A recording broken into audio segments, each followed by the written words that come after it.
Olá, eu sou a prof. Gabriela e hoje eu vou falar um pouquinho sobre a prova de linguagens, a prova de língua estrangeira espanhola no Enem. E eu vou falar especificamente sobre interpretação de texto, que é uma parte bem importante. Por quê? Porque as provas do Enem, principalmente as de linguagens, de línguas estrangeiras, elas focam na interpretação de texto. Elas querem saber se você compreendeu o contexto, compreendeu a mensagem global daquele texto, a mensagem que aquele texto quer te passar. Certo? Então, hoje eu vou te dar algumas dicas, 5 dicas, na verdade, como tá aqui no quadro, né? Vou te dar 5 dicas para você ter uns macetezinhos, ter mais facilidade, não perder tanto tempo nessa prova, porque a gente sabe que a prova do Enem é uma prova bem longa, bem cansativa. Então, quanto mais rápido você conseguir raciocinar e desenvolver e responder essas questões, creio que é melhor para você, porque aí você pode se dedicar para outros pontos mais importantes também, como a redação, enfim, fazer as contas matemáticas e tudo. Tem as dicas aqui, mas a primeira coisa que eu vou te falar que é essencial é não se atentar, não se perder tanto tempo com as palavras isoladas. Palavras isoladas, claro, é importante ter conhecimento do vocabulário, é importante a gente conhecer a língua com a maior profundidade que tu conseguir. Porém, isso não vai ser o ponto-chave para você conseguir fazer a prova do Enem.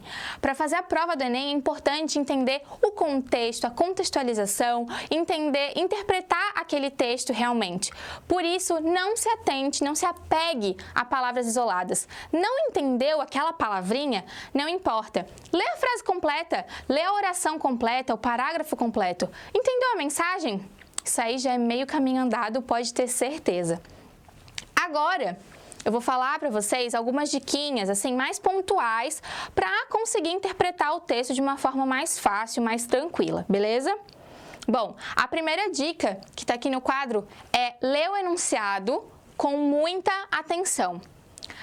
A leitura do enunciado, ela já vai dizer o que tu tem que procurar lá dentro daquele texto.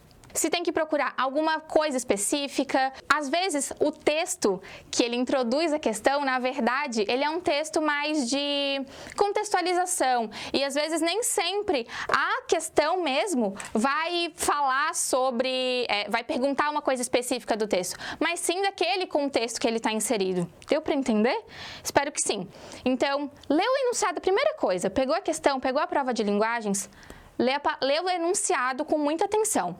E aí, já deixa marcado aquelas palavrinhas como palavras subrayadas, ou palavras em negrita, ou então quando ele fala assim, responda o que não quer dizer, porque isso também te ajuda, porque aí tu já entende assim, eu tenho que responder o que não significa, o que o texto não diz, porque isso também, às vezes a gente está tão nervoso que aí a gente acaba não pegando essas palavrinhas no, subrayada, em negrita e várias outras que são importantes também para a gente fazer uma leitura mais direcionada daquele texto que está contextualizando a questão.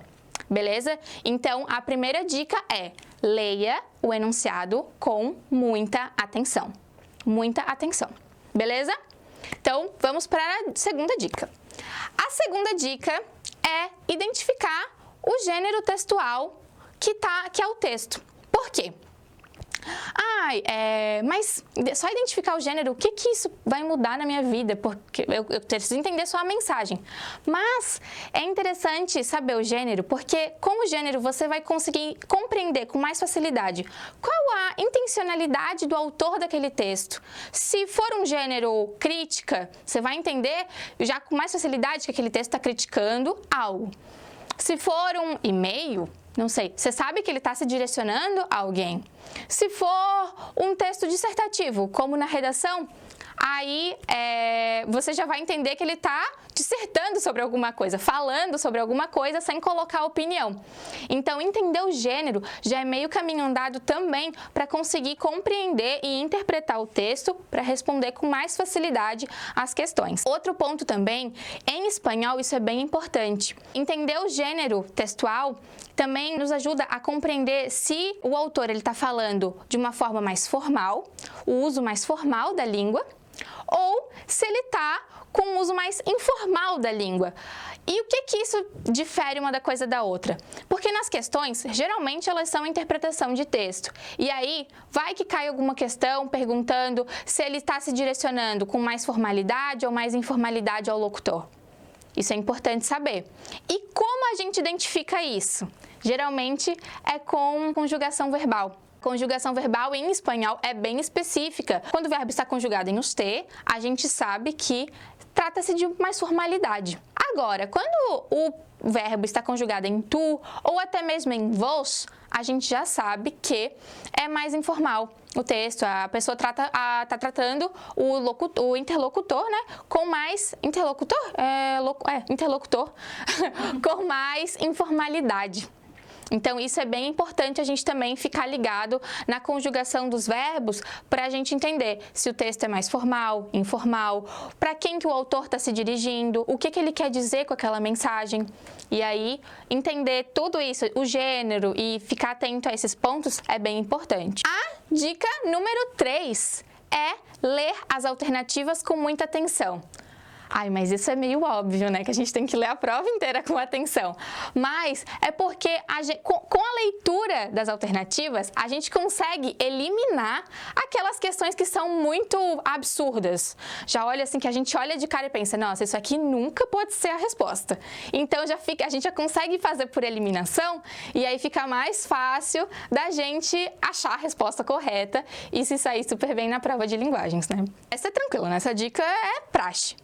Bom, a dica número 4 é cuidado com as palavras, sempre, nunca, às vezes. Por quê? Porque nas provas, geralmente, a gente não vai para extremos, a gente não usa os extremos, a gente não fala que sempre uma coisa acontece, nunca isso acontece.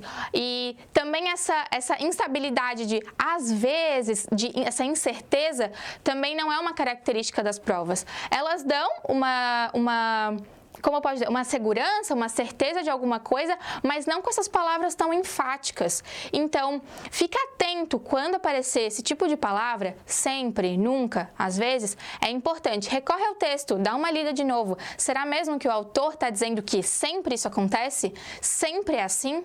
Ou nunca é assim? Isso é muito importante, cuidar com essas palavrinhas, porque elas podem sim te induzir ao erro. Beleza? Bom, e a última dica, que é a mais dada aí pelos professores de espanhol, eu acredito, que são cuidado com os falsos amigos. Se você não sabe quem são os falsos amigos, não são aqueles amigos falsos que a gente tem, que a gente encontra pela vida. São os falsos cognatos, as palavras heterossemânticas. São palavras que têm a grafia muito parecida, a escrita muito parecida com o português. Se fala, às vezes, muito parecido com o português, mas na prática o significado é completamente diferente. E isso também pode te induzir ao erro. Ou seja, se aparece alguma coisa embaraçada, você pensa que embaraçada é o quê? O cabelo? Não. Não. Embaraçada é grávida. Então, assim, cuida com essas palavrinhas. Estuda os falsos amigos, os falsos cognatos, né, do espanhol, que é muito importante. Volta e meia pode aparecer aí no meio de um texto, na prova, e isso você já vai estar ligado, vai conseguir superar tranquilo, não vai ser um problema, não vai ser um obstáculo. Então, eu vou revisar com vocês as dicas, beleza? Primeira coisa, leia o enunciado com atenção, sempre. Leia primeiro o enunciado, já vai ser mais fácil de ir ao texto. Identifica o gênero textual, como o autor está se comunicando e qual grau de formalidade ele está usando. Dica número 3, leia as alternativas com muita atenção, elimine aquelas absurdas. Dica número 4, cuidado com os extremos, sempre, nunca, às vezes, não é legal. E cuidado com os falsos amigos, os falsos cognatos, eles podem te induzir ao erro. Olá, sou Prof. Cadine e hoje eu vim aqui dar uma diquinha para vocês. Essa dica é sobre as conjunções. As conjunções são umas palavrinhas que nós utilizamos para juntar ideias, conectar frases. Essas palavras nos textos são muito importantes e nos ajudam na interpretação de texto, que é o foco aqui da nossa prova de espanhol, né? Por quê? Porque elas conectam as ideias de diversas maneiras. De maneira que é a causa daquilo, ou de maneira que explica aquilo, ou de maneira que é controverso daquilo. Então, essas palavras são muito importantes para a gente conseguir entender e compreender melhor o nosso texto na hora da prova. O que acontece? Existem muitas mesmo em espanhol, mas eu selecionei aquelas que se diferem mais do português para que você não seja enganado nas provas. Fechou? Vamos conferir. Bom, a primeira palavra é o pero. O pero significa mais no português. Exemplo: me gusta el cine, pero prefiero el Netflix. Eu gosto de cinema, mas eu prefiro Netflix, né? Mais tranquilinho, ficar em casa, mais aconchegante. E o que é que acontece? No espanhol, a gente também tem um mas, igual do português. Mas ele é arcaico, a gente já não utiliza tanto, tá? Então, o pero é mais coloquial e mais atual. A próxima é o sino. O sino a gente usa depois de frases que são negativas e dá aquele sentido de mas sim, se não. Olha aqui. Não me gusta el cine, sino el Netflix. Eu não gosto de cinema, mas sim de Netflix. Né? Então, essa pessoa aqui já nem mais gosta de ir no cinema, já não vai, porque o Netflix para ela já é muito melhor, ficar em casa, pipoquinha, muito mais prático. A próxima conjunção que eu tenho para vocês é o sin embargo. Sin embargo significa embora, porém. Olha esse exemplo. Me gusta el cine, sin embargo, no suelo ir. Me gusta o cinema, entretanto, eu não tenho costume de ir. Né? Agora, faz muito tempo, infelizmente, que a gente não vai no cinema, né? Por tempos de pandemia, então a gente tá nesse momento, digamos. A gente não suele ir al cine. Soler, vou dar uma dica extra para vocês, é uma palavrinha muito importante, que é o costumar fazer alguma coisa. Então, no suelo ir al cine, eu não tenho costume de ir no cinema, tá? A próxima é o mientras. O mientras já dá uma ideia de tempo. Olha esse exemplo. Miro películas mientras cocino. Eu vejo filme enquanto eu cozinho. Né? Então, enquanto você está cozinhando lá seu almoço, você coloca uma película, um Netflix, um YouTube, um aulão do Enem e pode cozinhar mientras estuda. Agora eu vou mostrar para vocês duas conjunções que elas são sinônimos. Elas têm o mesmo significado. Olha aqui. Todavía no miré la película. Ainda não vi o filme, né? Porque tá estudando, então deixa o filme para depois. E também tem no miré la película aún. Eu não vi o filme ainda. Então, o todavía e o aún são sinônimos. Ambos significam ainda. E já que aún significa ainda, aunque significa ainda que. Olha essa frase aqui. Aunque me guste el cine, prefiero el YouTube. Ainda que eu goste do cinema, eu prefiro o YouTube, né? Eu acho que você prefere, já que você tá aqui assistindo a gente, eu gosto bastante do YouTube também. Espero que vocês tenham gostado de conhecer essas palavras, acredito que vai ajudar bastante na hora da prova e fica ligado que tá vindo mais conteúdo. Agora vamos falar dos heterossemânticos. Os heterossemânticos são palavras que são muito parecidas na escrita, na grafia, de uma língua para outra, nesse caso, no português para o espanhol, porém muda o gênero da palavra. Exemplo, uma palavra que em português é masculina, no espanhol é feminina e vice-versa. Olha aqui esse exemplo. O protesto é uma palavra masculina no português, certo? Mas em espanhol passa a ser feminina. La protesta. O mesmo acontece com o sinal. Em português, masculino, mas em espanhol, feminino. La señal. O sal também, nosso famoso sal da comida, acontece a mesma coisa. O sal, no português, passa a ser no espanhol la sal. Então, isso acontece bastante do português para o espanhol. Mas, Cadine, como que eu vou conseguir saber isso? Bom, eu tenho uma diquinha que vai te ajudar, vai te dar uma ajuda aí na hora da prova. Olha aqui. Todas as palavras no espanhol que terminam em umbre, com essa terminação aqui, são femininas. Exemplo. La legumbre e la costumbre. Bom, agora eu trouxe umas palavras ao contrário, que em português são femininas, mas no espanhol elas são masculinas. Olha os exemplos. A origem, em português, em espanhol vira el origen, masculino. A ponte, né? A gente tem uma linda ponte aqui em Floripa. No espanhol vira masculino e fica el puente. A equipe, em espanhol, também vira masculino. El equipo. E a cor, isso aqui é um erro que muita gente comete. A cor em português é feminino, mas em espanhol el color é masculino. Bom, e aqui a gente também tem aquele trucão para te ajudar. No espanhol, todas as palavras que terminam em arre, tem essa terminação, são masculinas. Então, el personaje é uma palavra masculina e el viaje também é uma palavra masculina. E além disso, os dias da semana também são masculinos. O masculino a gente define pelo o el, né? O do português é o el do espanhol. Então, os dias da semana a gente usa el antes do dia. Exemplo, em português a gente fala a segunda-feira, mas no espanhol a gente fala el lunes.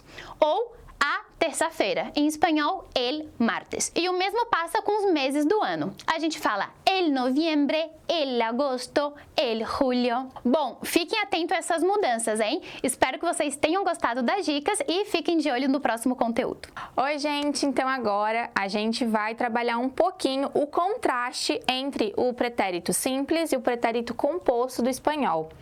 Quando a gente vai traduzir eles para o português, a gente acaba traduzindo igualmente o pretérito simples do português.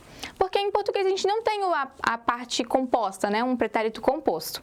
Em espanhol a gente tem. E a gente não tem porque apenas Deus quis. Eles têm funções diferentes. E a gente vai ver aqui um pouquinho essas funções que eles têm. Bom, eu fiz aqui uma linha do tempo para mostrar para vocês mais ou menos como funciona essa lógica entre o pretérito simples e o pretérito composto, beleza? Ó, pretérito composto é um pretérito, é aquele pretérito que a gente usa com um verbo auxiliar, que é o verbo haber, né? Então a gente fala he comido, he visto, he hablado, ou seja, ele se compõe com o verbo haber, conjugado, e um verbo em particípio, que termina com a do ido. Vocês já devem ter visto isso aí nas outras aulas, beleza? Bom, então, esse verbo é um verbo que ele transita entre o passado e o presente. Mas como assim? Ele não viaja no tempo, não. Funciona da seguinte forma. A gente geralmente vai usar o pretérito composto com alguns marcadores de tempos não finalizados. Por exemplo, esta semana, este mês, este ano, esta semana, este mês, este ano, em espanhol, né? Melhor. Por quê? Porque são tempos passados não finalizados. Por exemplo, esta semana he comido mucho postre. Esta semana eu comi muita sobremesa. Esta semana eu he comido mucho postre. Ou seja, a semana ainda não acabou, mas eu já comi. Então, a gente usa o pretérito composto. Ou, por exemplo, este ano não he viajado por cuenta de la pandemia. Esse ano eu não viajei por causa da pandemia. Ou seja, esse ano de 2021, que eu estou falando, ainda não acabou. Então, como é uma coisa que eu não fiz, né? Estou falando no passado, mas estou falando em um tempo não finalizado. Então, sempre tenham atenção, se atentem se o tempo está finalizado ou não finalizado. E geralmente ele vai aparecer com alguns marcadores temporais. Esta semana, este ano, hoje, porque o dia não acabou ainda, então eu posso falar no passado do dia, mas o dia não acabou. Também é interessante se atentar quando a pessoa está falando alguma experiência que ela teve durante a vida dela. Por quê? Porque a vida dela ainda não acabou. Então, por exemplo, eu nunca he viajado à Europa. Eu nunca viajei para a Europa. Eu estou falando isso um tempo passado, mas como a minha vida eu sigo viva, então eu posso usar o pretérito composto, porque é um tempo passado, mas não finalizado. Pode ser que isso mude, quem sabe eu viaje para a Europa. Beleza? Agora, já o pretérito simple, a gente usa em tempos finalizados, em momentos pontuais. Por exemplo, ayer eu comi mucho postre. Ou seja, ontem eu comi muita sobremesa. El año pasado yo no viajé. Ano passado, eu não viajei. Eu nasci em 1995. Eu nasci em 1995. Ou seja, esses são todos tempos passados que já finalizaram, já se acabaram. Ano passado, 1995, ayer, que é ontem. Então, a gente usa o pretérito simples, que é só aquele verbo conjugado bem bonitinho, de acordo com cada pronome, cada pessoa. A gente só usa ele em tempo finalizado. Então, essa é a diferença entre os dois. O pretérito simples, a gente usa em tempos finalizados. Ano passado, em 1995, ayer, semana passada, mês passado. O pretérito compuesto, o pretérito composto, a gente usa em tempos não finalizados. Esta semana, este mês, este ano, durante a minha vida. Então, gente, é importante saber essa distinção entre os pretéritos, porque isso também ajuda na interpretação do texto, consegue entender se um tempo foi finalizado, se não. E aí, o pretérito, reconhecer esses pretéritos e esses marcadores que a gente viu, também nos ajuda a interpretar, responder ali corretinho as questões para a gente tirar uma nota muito boa e passar lá na nossa prova no vestibular e tudo, ingressar na universidade. Bom, e é isso, fiquem aí com o próximo aulão e nos vemos! Então, para finalizar o nosso aulão de espanhol, estamos aqui juntas e a gente preparou diquinhas rápidas e práticas e que a gente acha que é muito legal você saber para fazer a prova. Tá? Então, a gente vai finalizar o nosso aulão assim, espero que vocês gostem. Acontece um erro muito comum, que o que acontece? Sempre quando a gente está aprendendo uma língua nova, a gente traz os nossos conhecimentos das outras línguas para ela, certo? Certo. Isso acontece muito, muito, muito no espanhol e isso pode levar você ao erro. Então, essa dica vai te ajudar muito. Porque em português, quando a gente fala do passado, exemplo, vocês, eles estudaram muito. Esse estudaram é com A e com M, né? Vocês aprovaram na prova, é com A e com M. No espanhol a gente tem um bem parecido, que é o aprobarán, que é com R-A-N, né? Também tem essa dica, em espanhol nenhuma palavra termina com M, é sempre com N, sim? É ao contrário do português. Então, quando a gente pega nossos conhecimentos do português e vai pro espanhol, a gente olha isso aqui e imagina, isso daqui é passado, né? Aprobarán, aprovaram, passado, né? Mas não, cuidado. Aprovarán é futuro. Então, isso pode ser um pontinho que pode fazer você interpretar o texto de uma forma errônea. Então, toma cuidado. Esse exemplo. Ustedes aprobaram en el examen é futuro. Já o passado é aprovaron, com O e com N, tá? Então, olho. Ustedes aprobaron en el examen. Isso sim é passado, né? Então, exemplo. Ustedes aprobaram en el examen ayer. Vocês aprovaram no teste, no exame ontem. O N, passado. Já, ustedes aprobarán en el examen semana que viene. Então, vocês aprovarão futuro no exame semana que vem. Então, fica de olho. O N, passado. A com a tilde, que é A com acento, e N, futuro.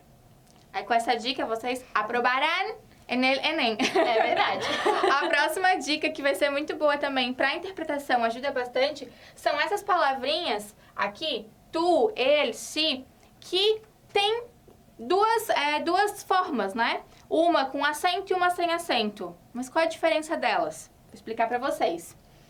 Tu com acento e ele com acento são pronomes, são pessoas. Então aqui, tu quer dizer tu, Cadine, e ele quer dizer ele, Arthur, que está filmando a gente, né? Ele, tu, Cadine, e ele.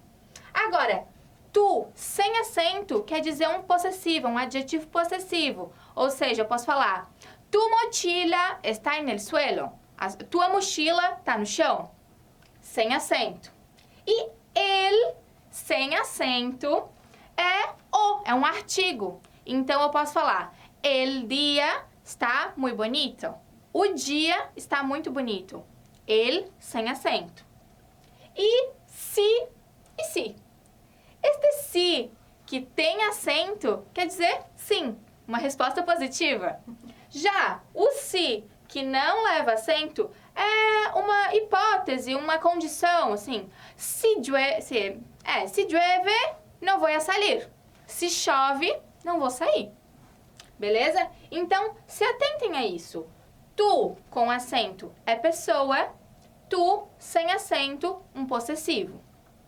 Ele, com acento, uma pessoa, ele. Ele, sem acento, é artigo masculino, ou. Se, com acento, é sim. E se, sem acento, é uma condição, um condicionante, né? Vamos dizer assim. E temos uma dica bônus. Quer falar, prof? Fala a dica bônus. Vamos falar pra gente. dica bônus. Então, a gente tá falando, vocês viram que aqui o acento foi muito importante pra gente, né, conseguir decifrar aqui. Aqui o que a prof. Gabi também explicou. E o acento também é muito importante pra gente não cometer uma gafe. E, como eu falei antes, sabe quando a gente traz aquele conhecimento do português pro espanhol? Pra não acontecer isso aqui também. O es, que é o verbo né, que é o no português, não leva acento em espanhol. Então, esse es com acento não existe. Como que é, Gabi?